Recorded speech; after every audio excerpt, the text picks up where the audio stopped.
কিছুদিন বর্ষাকালে এরকম সুন্দর থাকে পানি, হ্যাঁ, আর কিছুদিন থাকে একেবারে কালা কুচকুচা পানি। কিন্তু পানি অপরিষ্কার থাকে বিধায় মানুষজন এখানটাতে আসে না। এখন পানিতে কোনো গন্ধ নেই। এটা হচ্ছে বুড়িগঙ্গা নদী। ভাবাই যায় না যে এতটা স্বচ্ছ পানি। এখন বর্ষাকাল দেখে বুড়িগঙ্গাটা পুরোই ভরে আছে। সারা বছর পানি একদম কালো হয়ে থাকে, বর্ষার কারণে পানিগুলো একদম ধবধবে সাদা হয়ে গেছে। এরকম পানিটা যদি সারা বছর থাকতো তাহলে কিন্তু ঢাকাবাসীর ঘোরার জন্য একটা সুন্দর জায়গা থাকতো। কিন্তু পানি অপরিষ্কার থাকে বিধায় মানুষজন এখানটাতে আসে না। এখন পানিতে কোনো গন্ধ নেই, নদীতে অনেক ঢেউ। এই যে দেখুন, নৌকাটা দুলছে আর পানিতে অনেক ঢেউ আছে।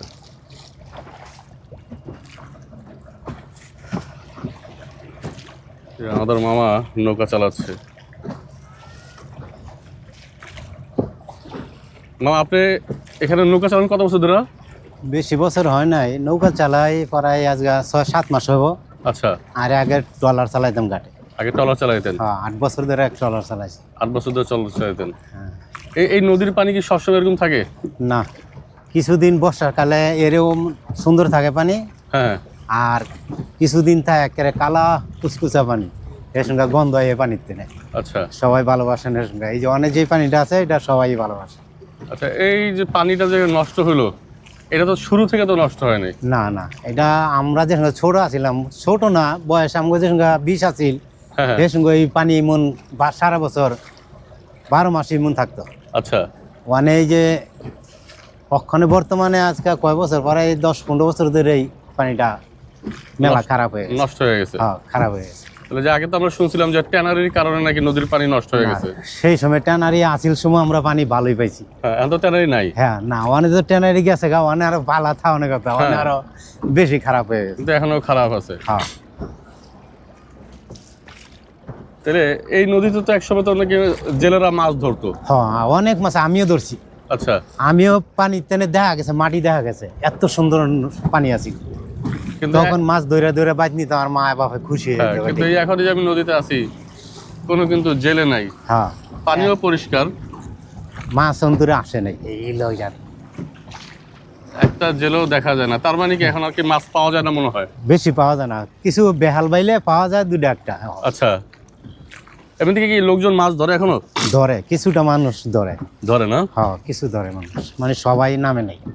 কিছু জেলারা ধরে বেহাল ভাই, আবার কিছু ওই যে একটা নেট জাল আছে ইয়ার মতন, হুম, এটা চায়না জাল কয় কি, আচ্ছা, ওই চায়না জাল বাইলে মাছ পাওয়া যায়। মাছ পাওয়া যায়। হ্যাঁ, ওই সকালবেলা উঠায়, সারাদিন রাত থাকে, সকালে উঠায় 1000, 1500, 2000 টাকা বেচতে পারে।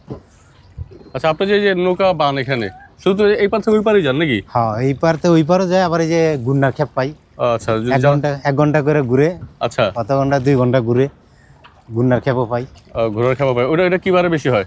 এটা শুক্রবারে বেশি হয়, শুক্রবারে বেশি হয় না? শুক্রবারে আর মঙ্গলবারে, এই 2টা দিন এই গুন্ডার খেপটা বেশি এটা কি হয়। আপনার ঘন্টা হিসাবে নাকি? হ্যাঁ, ঘন্টা হিসাবে। ঘন্টা কত করে নেন? ঘন্টা কেউ 300 লই, আচ্ছা, আবার কেউ 350 লই, আবার 250 টাকাও লই। বুঝছি, মানে যার কাছ থেকে আছে। যার, হ্যাঁ, যাতে যেমন লবণ যায়। আপনি তো জোর জবরদস্তি নেই। না, কেন জোর জবরদস্তি না, আগে ইচ্ছা। আপনারা যদি আইলেন, হুম, বললেন যে ভাই আমরা 200 টাকা দিব, আঙ্গ পড়তা পরে না যাই না, হ্যাঁ হ্যাঁ, আর যদি পড়তা পরে জায়গা আবার 200 টাকাই, না যেমন এটা কেন জোর নাই, হ্যাঁ। আগে মনের খুশি। একটা সময় আমরা যখন দেখতাম যে মিরপুরে হ্যাঁ বিভিন্ন ঘাটে এরা তো নাকি বলতো 200 টাকা, মানুষের কাছে 500-1000 টাকা নিয়ে নিত। হ্যাঁ, সেইটা হইলো জুলুম করা। হ্যাঁ, তো ওটার কারণে কিন্তু দেখেন ক্ষতি হয়েছে কি, একটা লোকজন কিন্তু আর ওদিকে যায় না। যায় না, হ্যাঁ, এটা ঠিক কথা। এক জায়গায় যদি ভালো লাগে, হ্যাঁ ওই জায়গায় আবার ঘুরে আসে। হ্যাঁ, আর যদি ভালো না লাগে, ব্যবহার ভালো না পায়, হুম কি জিনিসও ভালো না পায়, হুম, তাহলে তো ওই জায়গায় আর যাইবো না লোক। না যেমন আমি কিন্তু আপনার নৌকাতে একদিন উঠছিলাম, পরে কিন্তু আবার আসছি। হ্যাঁ, এইটাই।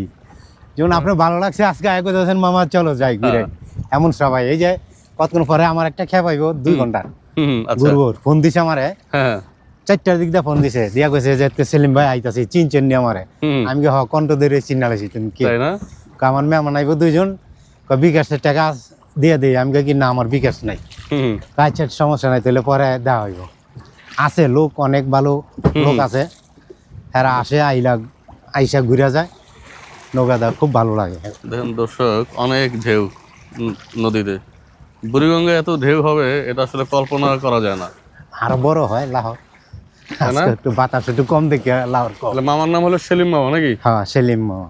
আচ্ছা মামা, এই ভিডিও তো ধরেন যদি আমি অনলাইনে দেই, অনেক সময় তো আপনার নৌকাতে ঘুরতেও আসতে পারে লোকজন। হ্যাঁ হ্যাঁ আসতে পারে। তাহলে আপনার নাম্বারটা কি দিয়ে রাখবেন এখানে? দেন। তাহলে আপনার নাম্বারটা বলে রাখেন। আমার নম্বরটা হলো 0188 হ্যাঁ 58 398 39।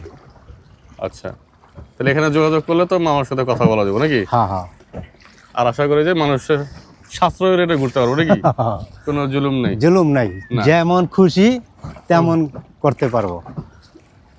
আর কি জানি বলে, তাহলে এই আপনি যে ঝাউচর গুদারাঘাট থেকে এই পার থেকে ওই পারে গেলে কত টাকা দেওয়া লাগে? আমগরে ওইটা আপনার 5 জন গেলেও 50 টাকা দেয়, হ্যাঁ। একা গেলেও 50 টাকা দেয়, আবার 3 জন হলেও 50 টাকা দেয়। আচ্ছা, মানে রেট মানে এটা রেট করে আমরা 50 টাকা রেট করা কি। আবার তো এই ঘাটে আবার টাকা দিতে হয় না? হ্যাঁ ঘাটে আবার 10 টাকা দিতে হয়। আচ্ছা আবার কত সময় কত ঘন্টা কয় 40 টাকা দেবো, জায়গা 40 টাকা যাই। আচ্ছা, এটা মানে কিনো fixed জানা করা কি? 50 টাকা, কিন্তু তারপর একটু কম বেশি আছে। হ্যাঁ হ্যাঁ হ্যাঁ এখানে তো আরো অনেক নৌকা আলাদা আছে, তারাও তো মনে হয় অনেক পুরাতন। হ্যাঁ হ্যাঁ কিছু একটা নৌকা আছে মেলা পুরাতন, আচ্ছা, ওই যে কালো করে একটা কালো খাটো। করে, হ্যাঁ খাটো। খাটো তো বলছে। ওনার নৌকা আমরা ঘুরছি আগে ছোট থাকতে। হ্যাঁ হ্যাঁ হ্যাঁ আবার একটা পুরা ছোট তো নিয়ে নৌকা চালা। হ্যাঁ না, ওনারও আমি খুঁজছিলাম আজকে, মনে হয় যে ওনারা পাই কিনা। তারপর আপনারা পাওয়া গেছে। তাহলে এই যে শুরু থেকে কি এখানে কি এই খেয়া পারাবারই ছিল? হ্যাঁ মেলা। তখন কি প্রথমে কি ট্রলার ছিল? না অতি প্রথমে ছিল নৌকা, 58 করে ভাড়া আছিল। আচ্ছা, সেই সময় নৌকা চলতো আপনার 20টা 25টা নৌকা চলতো, হ্যাঁ হ্যাঁ 58 করে ভাড়া আছিল, 12 জন লোক লইতো 6 টাকার খেপ। আহ, এরপরে ওইটা উড়াই দিয়া ট্রলার বয়াইলো, ট্রলার বয়া 1 টাকা করে পার করলো, হুম 1 টাকা করে কয়েক বছর পার করছে। পরে কইরা লাইলো 1.5 টাকা, 1.5 টাকা করণে হুম পাবলিক খেপা ওই ট্রলার উঠাই দিল, আচ্ছা, ট্রলার চলতে দিব না। হুম পরে ঠিক মতন আবার ইয়া করে কইছে না একটাই চলবো, পরে 2 টাকা হয়েছে, এরপরে 3 টাকা, এইভাবেই বাইরে গেছে। বাড়তে বাড়তে অনেক 10 টাকা 15 টাকা আছিল, 15 টাকাতে অনেক 10 টাকা আছে। 10 টাকা হয়ে গেছে। আমাদের তো সরকারিভাবে ইজারা দিতেছে, তাই না? হ্যাঁ এটা সরকারিভাবে ইজাদার আছে, এই আগের তো নেই। হুম। তারপর ট্রলার তো দেখা যায় কমে যেতেছে 10 টাকায়, হ্যাঁ আর আপনাদের গেলে 50 টাকা, তারপর মানুষ উঠে। হ্যাঁ তবু মানুষ উঠে, যারা শুকিয়ারা উঠে যায়, ভালো লাগে বাতাস খাইতে খাইতে যায়। কারণ ধরেন যারা রেগুলার যায় তারা তো চিন্তা করবে যে না। না রেগুলার যারা যায় এরা একটু কমই যায়, হুম। তারপরও যায়। বন্ধ বন্ধ কিনো দেরি দেখলে, হ্যাঁ। খাওয়া যাওয়া থাকলে কয় যাই নৌকা দিয়ে জায়গা, যারা একটু রিল্যাক্সে যেতেছে। হ্যাঁ রিল্যাক্সে যাইতে চায়। এমনি থেকে কটা পর্যন্ত চালান নৌকা? আমি বিকাল টাইমে আই, হ্যাঁ। 4টা 3:30 এমন টাইমে আই, রাত 10টা 11টা 12টা থাকি। সকালে করেন না? সকালে করি না, কারণ সকালে মানে রোদের ইয়ায় বেশি প্যারেশন হয়ে যায়। তাহলে হাফ বেলা করলে কটা পর্যন্ত থাকেন রাত্রে? রাতে 11টা 11:30 থাকে। কেমন ইনকাম হয়? হয় আল্লাহ দিলে 700 600 কোনো সময় বা 1000 হয়। তাহলে আপনি যে নৌকা চালাচ্ছেন এটার জন্য আবার কি কারো টাকা পয়সা দেওয়া লাগে না? না এটা কেন টাকা পয়সা দিতে হয়? তাহলে আমি চাইলে আমিও নৌকা নামাইতে পারবো, হ্যাঁ নামাইতে পারবেন, তাই না? তাতে গাট মাঝির লগে বইলা লইতে হবে কি। গাট মাঝি বলতে কি গাড়ে হ্যাঁ ইজাদার দেয়, ইজারা উঠাইতেছে ওদেরকে বলতে নিতে হবে না? হ্যাঁ, বলতে হবে যে আমি ভাই নৌকা চালামু, একটা নৌকা নামাইতে চাই। আচ্ছা, তখন আর অনুমতি দিব আপনারে চালানের, চালাইবেন। তখন আর কোনো টাকা পয়সা দেওয়া না, লাগবে না? টাকা পয়সা লাগবে না। কারণ আপনার আমি অন্যান্য জায়গায় অনেক ঘাটে দেখছি অনেক নৌকা থাকে, ধরেন যে সিরিয়ালে মনে হয় 100 নৌকা থাকে। বেশি থাকে, খলামুড়া ঘাটে তো 200 নৌকা আছে। তাহলে দেখেন, ওরা আবার একটা চুক্তি করা আছে, হ্যাঁ ওরা জমা দেয় আপনার 18,000 নাকি 19,000 টাকা জমা দেয়। হ্যাঁ। মানে 10টা নৌকা চললো এই 19,000 টাকা জমা দিতে হবে। আচ্ছা, আর যদি 200 নৌকা চলে এই 19,000 জমা, মানে এটা হুম। ইজাদার একটা ইয়া করা কি মানে ওরা রেট ফিক্স করে দিচ্ছে। রেট ফিক্স করে দিয়েছে। হ্যাঁ তাহলে এখানে সেই সিন্ডিকেটটা নাই। এনো সেইটা নাই, এনো আম ঘরে ফেরি হুম। নৌকালারা ফেরি ভাই, ওই যে আওয়াজ হয় যে লোক আয় আগত 10 টাকা লয়, ওই এই যে- জন্য মানে আঙ্গতে না আর আপনার কিছু নাই না? আঙ্গ উপরে তেনে কিছু নেয় না। দেখতে দেখে খুব সে ভালো ভালো। লোক এই হিসাবে হারা খুব ভালো একটা ইয়া হ্যাঁ করছে। হ্যাঁ যে হারা তো আমরা তো আগতের পয়সা রাখি তো লারাকে তো লুম কেতে, হুম। তার জন্য নেয় না, অনেক ভালো লোক। কারণ তারা চাইলেই তো আসলে হ্যাঁ। পারতো আপনার কাছে টাকা হ্যাঁ, নিতে। চাইলে পারতো, আমরা দেই না, আজ দেন নেয় না, আমরাও দেই না। হুম। খুবই ভালো লোক।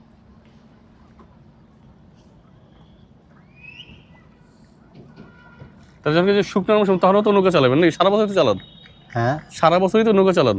না আমি এত বছর নৌকা চালাই নাই, এত বছর অন্য কাজ না না, করছি। সেটা না, ধরেন যে আপনার এখন যেমন বর্ষাকাল, হ্যাঁ, হ্যাঁ। শুকনো সময় চালাবেন। হ্যাঁ শুকনার সময় চালাম, নদী তো সবসময় নদী থাকে, নদী তারা হুগায় না, বুঝছেন না? না, তার মানে- জন্য আমাকে এই কাজ করে খাই যেতে আমাকে এটাই করতে হবে। বুঝছি। আর অন্য কোনো কাজ করলে আবার এই নৌকা ছাইরা যামগা, এসব আহ, অন্য কাজ করে খামু। আজকে চলে আসছি বুড়িগঙ্গা নদীতে ঘোরার জন্য। এখন বর্ষাকাল, সেজন্য নদীতে পানি পুরোই ভরে গেছে এবং নদীর পানি পরিষ্কার পরিচ্ছন্ন। সচরাচর এমনটা থাকে না। এই যে দেখুন, বালু ভর্তি বালখেটগুলো এই বুড়িগঙ্গা নদীতেই সব সময় চলাচল করে। আমি আজকে আসছি বিকেলবেলা। আজকে আকাশে মেঘও ছিল অনেক, তাই পরিবেশটা অনেকটাই সুন্দর। নদীতে ঢেউ আছে, আবার বাতাসও বইছে। বৃষ্টি হওয়ার সম্ভাবনা ছিল। কে বলবে এটা বুড়িগঙ্গা নদী? মনে হয় আমি পদ্মা বা মেঘনা নদীতে আছি। এত বড় হয়ে গেছে নদী। এই যে দেখুন, নদীর দুই পারে ওয়াকওয়ে নির্মাণ করেছিল সরকার। আপনি যদি এখানে ঘুরতে আসেন, তাহলে এই ওয়াকওয়েতে হেঁটে হেঁটে নদীর সৌন্দর্যটা উপভোগ করতে পারবেন। এই আশেপাশের এলাকার লোকজন এখানটাতে এসে এই ওয়াকওয়েতে হাঁটে সকালে এবং বিকেলবেলা। বেশিরভাগ সময় বিকেলবেলায় লোকজনের আনাগোনা বেশি দেখা যায় এখানটাতে। আমি এই মুহূর্তে যেখানে রয়েছি, এই এলাকাটির নাম হচ্ছে ঝাউচর। এটি ঢাকা হাজারীবাগ থানার অন্তর্গত। ঢাকার আশপাশ থেকে এখানে খুব সহজেই আসা যায়। হাজারীবাগ বেড়িবাঁধে এসে সেখান থেকে রিক্সা যোগে ঝাউচরে আসা যাবে, অথবা হাজারীবাগ বাজার থেকেও আসা যাবে। ওইখানে লোকাল সিএনজি আছে, যেগুলো 10 টাকা করে এই ঝাউচর গুদারা ঘাটে চলে আসে। আর রিক্সাও আসা যায়, 40 টাকা ভাড়া নেয় হাজারীবাগ বাজার থেকে। দর্শক দেখুন, একটি নৌকা দেখতে পাচ্ছেন। এই নৌকায় করেও লোকজন ঘোরাফেরা করছে। এখানে প্রতিদিনই দূর দূরান্ত থেকে লোকজন নৌকায় চড়ে নদীতে ঘুরে বেড়ায়। শুক্রবার দিন একটু লোকজনের চাপ থাকে বেশি, কিন্তু অন্যান্য দিন একটু চাপ কম থাকে, তখন নৌকা খুব সহজেই পাওয়া যায়। গধূলি বেলায় নদীতে আমি, নদীর এই এক অন্য রূপ দেখে আমি খুবই মুগ্ধ। এখন আমি ঘাটের দিকে যাচ্ছি। যেখান থেকে আমি নৌকায় উঠেছিলাম, সেই ঘাটটি ঝাউচর গুদারা ঘাট নামেই পরিচিত। হাজারীবাগ বাজার থেকে অথবা হাজারীবাগ বেড়িবাঁধ থেকে ঝাউচর গুদারা ঘাট বললেই যে কোনো রিক্সাওয়ালা আপনাকে এখানে নিয়ে আসবে। তারপর এই ঘাটে এসে আপনি নৌকা ভাড়া করতে পারবেন। ঘাটে প্রবেশের সময় ঘাটের ইজারা বাবদ 10 টাকা নিয়ে নিবে জনপ্রতি। তারপরে নৌকায় দরদাম করে আপনি কতক্ষণ ঘুরবেন সেটা আলাপ আলোচনা করে নৌকা নিয়ে নদীতে ঘুরতে পারবেন। অন্যান্য স্পটের থেকে এই ঝাউচর গুদারাঘাটের নৌকাওয়ালারা অনেকটাই আন্তরিক।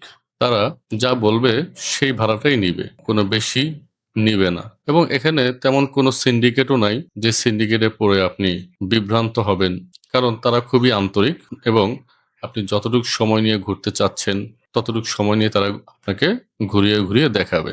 ঘাটের খুব কাছাকাছি চলে এসেছি। ঘাটের সাথে যে ওয়াকওয়েটা, এই ওয়াকের পাশে অনেকগুলো ফুড কোর্টও রয়েছে। এখানে চাইলে আপনি বিভিন্ন ধরনের খাবার খেতে পারবেন এবং চা কফি খেয়ে খেয়ে এই নদীর প্রাকৃতিক সৌন্দর্য উপভোগ করতে পারবেন। দর্শক দেখুন, নৌকাগুলো বাঁশের সাথে বেঁধে রাখা হয়েছে। এগুলো মাঝিরা চালায়। যখন মাঝি না থাকে তখন এভাবে বেঁধে রেখে চলে যায়। ঢাকার বুকে এমন দৃশ্য দেখা যাবে সেটা ভাবাই যায় না। যারা গ্রামে যায়নি বা যারা কখনো গ্রামে যেতে পারেন না সময় স্বল্পতার জন্য, তারা পরিবার পরিজন নিয়ে এখানে এসে ঘুরতে পারেন। কিছুটা গ্রামের ফিল পাবেন আপনারা। খুবই ভালো লাগবে যদি এখানে একবার এসে ঘুরে যান। দর্শক দেখুন, আমি ঘাটে চলে আসছি। ঘাটে এখন 3টি নৌকাও বাঁধা আছে। এখান থেকেই আপনারা নৌকার জন্য কথা বলতে পারবেন মাঝিদের সাথে। প্রবেশ মুখেই ইজারাদারদের ঘর, সেখানে জনপ্রতি 10 টাকা করে দিয়ে আসতে হবে। দেখুন কত সুন্দর করে সিঁড়ি দিয়ে ঘাটটি তৈরি করা হয়েছে লোকজনের চলাচলের সুবিধার জন্য।